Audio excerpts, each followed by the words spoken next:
Jayden Reed. Kind of glad to say his name. It seems like the Packers, and again, we talk about this, that they need to establish the run game first before the offense can really start working. Josh Jacobs is back, scored a touchdown, did very well on the ground. They're starting to kind of figure it out.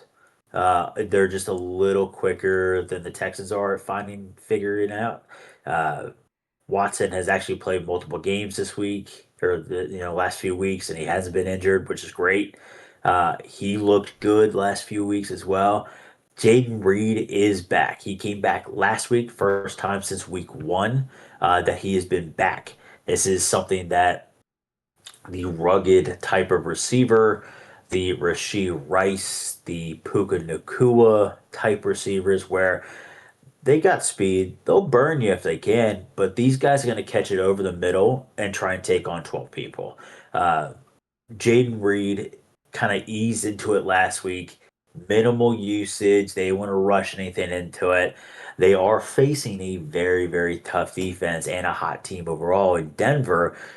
Good news is the reason why they picked Jayden Reed as my guy to start this week in the flex, so I'm not an idiot, in the flex, is because that Watson has done so well the last few weeks and has been an aerial threat with his size and physique, not only over the middle and kind of the short post, but more of the deep ball threat. There is one guy on Denver's defense that I do not want to see shadow Jayden Reed, and it's PS2.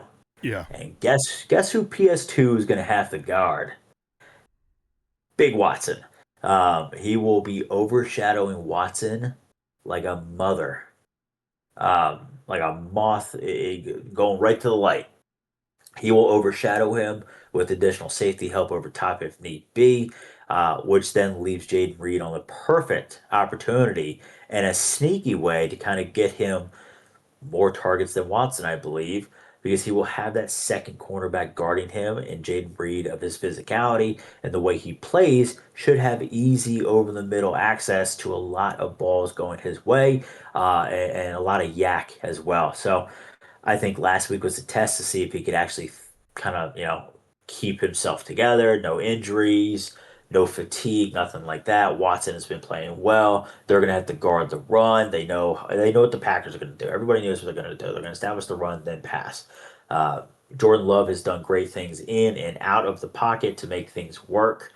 Watson's looked very, very scary the last few weeks, where kind of like what they anticipated them drafting a Watson type would look like. So I'm thinking that Reed might pop off for a good amount this week in a sneaky little flex play, just because he's not being shadowed by a PS2. So that's my little start. I picked Jayden Reed. I don't hate it, but I don't love it at the same time. He gives me a lot of worries just because of that defense, how good that matchup is. PS2, we've said it time and time again. There's so many receiving options on Green Bay that they don't seem to have a number one. But you're right. If Christian Watson starts to stretch the field, they'll probably put him on Christian Watson, and then at that point, they have Riley Moss, and who knows who else is going to cover the rest of the receivers. Um, but I think it's a solid pick. It's probably a solid floor for You don't like it though. for You the don't game like it. coming up.